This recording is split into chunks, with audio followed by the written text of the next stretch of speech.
Hola, ¿cómo están? Qué gusto saludarlos. El día de hoy vamos a comenzar con los delitos patrimoniales, es decir, aquellos cuyo bien jurídico tutelado es el patrimonio. Según nuestras clases de Derecho Civil, nosotros aprendimos que el patrimonio comprende en sentido amplio el conjunto de derechos y obligaciones de carácter económico del que es titular una persona individual o colectiva. Asimismo, aprendimos que el patrimonio es un atributo de las personas y que entre los atributos de las personas físicas se encuentran la capacidad, el nombre, domicilio, nacionalidad, estado civil y patrimonio. De igual manera, entre los atributos de las personas morales o colectivas se encuentra el nombre, domicilio y patrimonio. Como podemos ver, el patrimonio es común a ambos tipos de personas. ¿Cómo vamos a definir el patrimonio? Bien, según diversos doctrinistas, por ejemplo, Rogina Villegas, el patrimonio es el conjunto de bienes, derechos y obligaciones susceptibles de una valorización pecuniaria que constituyen una universalidad de derecho. Gutiérrez y González define al patrimonio como el conjunto de bienes, derechos y obligaciones de una persona pecuniarios o morales que forman una universalidad de derecho. Según la doctrina clásica de Aubry, el patrimonio se define como el conjunto de bienes, derechos, obligaciones y cargas. Constituye una entidad abstracta, una universalidad de derecho que tiene un vínculo permanente e indisoluble con la persona jurídica. Para esta doctrina, el patrimonio es sinónimo de capacidad.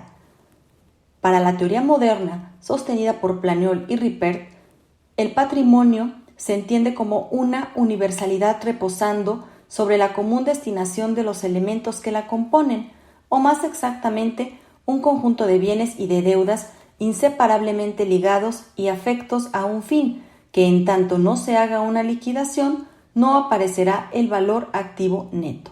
En ambos casos, el patrimonio constituye un atributo de la personalidad, es decir, es inherente tanto a las personas físicas como a las personas morales o jurídicas. A partir de estas posiciones y tomando en cuenta la perpetración de hechos ilícitos que atentan o disminuyen el conjunto de bienes o derechos de una persona, es posible concatenar la dimensión punitiva del patrimonio. Esta afectación no siempre concierne el interés del Estado. En algunas hipótesis, el titular puede ejercer, renunciar o desistirse de su derecho de persecución. Esto sucede cuando en los actos o conductas constitutivas del hecho perpetradas en su agravio, por lo general no interviene la violencia, ya sea en las personas o en las cosas, o bien en aquellos delitos en los cuales el legislador considera que por llevarse a cabo entre familiares o personas ligadas por vínculos importantes, pues decide que solamente sean perseguibles por querella de parte. Entre los delitos que constituyen una disminución o daño al patrimonio del activo vamos a encontrar al robo, el abuso de confianza, el fraude, el despojo y los daños. Estas conductas afectan diferentes derechos patrimoniales, es decir, derechos de posesión o derechos de propiedad o bien derechos de crédito. En estos delitos lo que se protege es el derecho de toda persona a que no se alteren en forma arbitraria los distintos elementos de su patrimonio.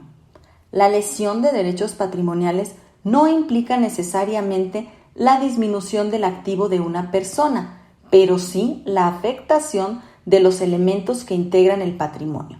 Por ejemplo, puede darse el caso de que una cosa que sea robada o dañada esté asegurada por una suma mayor al de su valor comercial. Sin embargo, el robo o los daños en su caso afectarían el derecho que el titular tiene sobre esta cosa. En el Código Penal del Estado de Guanajuato vamos a encontrar el tipo penal de robo a partir del artículo 191, que dice así: a quien se apodere de una cosa mueble y ajena, sin consentimiento de quien legítimamente pueda disponer de ella, se le aplicarán las siguientes sanciones. Fracción primera, de 2 meses a 6 meses de prisión y de 5 a 10 días multa, cuando la cuantía del robo no exceda del equivalente a 20 veces la unidad de medida y actualización diaria, vigente en la fecha de su comisión. Fracción segunda, de 6 meses a 2 años de prisión y de 10 a 20 días multa, cuando la cuantía del robo exceda de 20 veces la unidad de medida y actualización diaria vigente en la fecha de su comisión, pero no de 200. Fracción tercera, de 2 a 4 años de prisión y de 20 a 40 días multa cuando la cuantía del robo exceda de 200 veces la unidad de medida y actualización diaria, pero no de 400. Fracción cuarta, de 3 a 7 años de prisión y de 30 a 70 días multa cuando la cuantía del robo exceda de 400 veces la unidad de medida y actualización diaria, pero no de 800. Fracción quinta, de 4 a 10 años de prisión y de 40 a 100 días multa cuando la cuantía del robo exceda de 800 veces la unidad de medida y actualización diaria.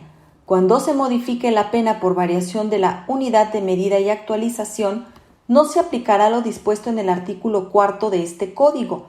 Las sanciones señaladas en este artículo se reducirán en 1/3 si se repara íntegramente el daño causado antes de dictarse sentencia ejecutoria. Como podemos observar, la punibilidad varía en cada fracción dependiendo de la cuantía del robo, es decir, entre mayor sea el valor o la cuantía de lo robado, mayor será la punibilidad aplicable.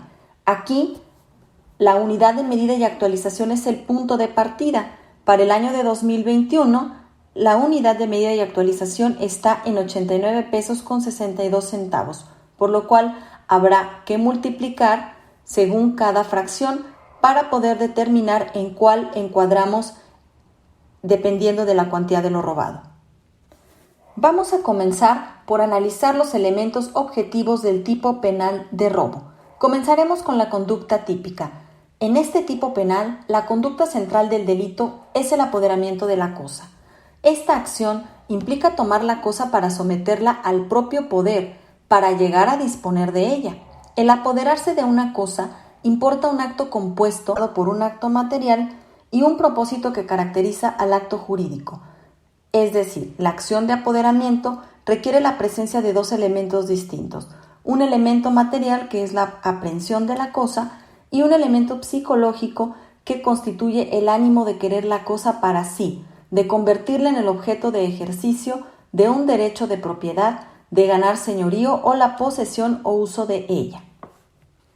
La conducta en el robo puede realizarse por acción, es decir, realizando movimientos físicos efectuados para ir por la cosa mueble ajena y tomarla y trasladarla de su lugar original. También podemos tener que el robo se puede cometer por omisión. Es posible que el activo ya tenga la cosa y simplemente no la devuelva, configurándose el robo por omisión. La negativa a devolverla es en sí el comportamiento típico de apoderamiento, cuando la intención del sujeto consiste en ejercer poderío sobre la cosa que probablemente el dueño le entregó. Es decir, cuando nos prestan algo y no lo devolvemos cuando nos lo piden. En este caso en particular, tendríamos que analizar cuidadosamente el caso porque necesitamos determinar si se trata de un robo o bien de un abuso de confianza. Entonces tendremos que, para que exista tipicidad, pues la conducta se tiene que coincidir en todos sus elementos con aquellos previstos en el tipo penal que determinan el robo. A contrario sensu, habrá tipicidad cuando falten algunos o alguno de los elementos típicos. Por ejemplo, cuando haya existido el consentimiento, es decir, pues no hay un apoderamiento, sino una entrega a través de un contrato o un acto jurídico. También cuando el bien materia del hecho no sea ajeno, sino propio, que el bien materia del delito no sea un bien mueble, o bien que exista la destrucción de la cosa ajena, en cuyo caso estaríamos en presencia del delito de daños y no del de robo. El verbo típico consiste en apoderar. Ese es el verbo típico, el núcleo rector del tipo. Pasaremos ahora a los sujetos en este tipo penal. ¿Quién puede ser sujeto activo? La ley no señala ninguna condición especial o particular en el tipo genérico de robo, y con las modalidades que con independencia de cada caso correspondan, se puede decir que cualquier persona puede ser sujeto activo del delito. Ahora bien, ¿quién puede ser sujeto pasivo? en las mismas condiciones puede serlo cualquier persona. Aquí tendremos que hacer mención que puede ser cualquier persona física o personas jurídicas, cuando resienten daño en su patrimonio. Debemos hacer una precisión en cuanto al sujeto pasivo. Debemos tener aquí al sujeto pasivo de la conducta y al sujeto pasivo del delito. El sujeto pasivo de la conducta es quien material y directamente resiente en su persona el acto de afectación. Y el sujeto pasivo del delito, en cambio, es quien resiente en su patrimonio el daño perpetrado, aunque la conducta del activo no se haya dirigido en su contra. Por ejemplo, Juan es dueño de un negocio y le solicita a Martín, que es su empleado, que vaya al banco a depositar cierta cantidad de dinero. En el trayecto al banco, a Martín le roban el dinero. En este caso, Martín es el sujeto pasivo de la conducta y Juan es el sujeto pasivo del delito. En cuanto a los objetos, el objeto jurídico es el patrimonio, que también lo conocemos como el bien jurídico tutelado. El objeto material consiste en la cosa ajena mueble y en tratándose de cosas sabemos que el objeto material será real. Vamos a analizar detenidamente los elementos consistentes en cosa ajena mueble. Estos elementos son elementos normativos. ¿Por qué son normativos? Porque debemos acudir al derecho civil para poder conocer el alcance y contenido de estos conceptos. Entonces son elementos normativos jurídicos. Comenzaremos con el elemento cosa. La palabra cosa proviene del vocablo latino causa, que significa todo objeto que existe en el mundo exterior y se halla fuera de nosotros. Para el tratadista Gutiérrez y González, cosa es toda realidad corpórea o incorpórea, interior o exterior al ser humano, susceptible de entrar en una relación de derecho a modo de objeto o materia de la misma, que le sea útil, tenga individualidad propia y sea sometible a un titular. Para Griselda Amuchategui Requena, por cosa se entiende todo aquello que ocupa un lugar en el espacio, aunque por extensión en la tutela penal también quedan al amparo de la ley cosas de naturaleza muy especial que no ocupan propiamente un lugar en el espacio, como es el caso de la energía eléctrica. El elemento geneidad consiste en que la cosa no sea propia, sino que pertenezca a otra persona. Ajeneidad consiste en que la cosa debe pertenecer a una persona distinta a la que comete la acción típica. Por tanto, quien se apodera de lo suyo no comete robo. Esto implica que para que se configure el delito se requiere la existencia de dos requisitos. Un requisito positivo, que consiste en que la cosa pertenezca a alguien, y un requisito negativo, que es decir, que no le pertenezca a quien se apodera de la misma. Bueno, ¿y por qué hacemos énfasis en que la cosa debe pertenecer a alguien?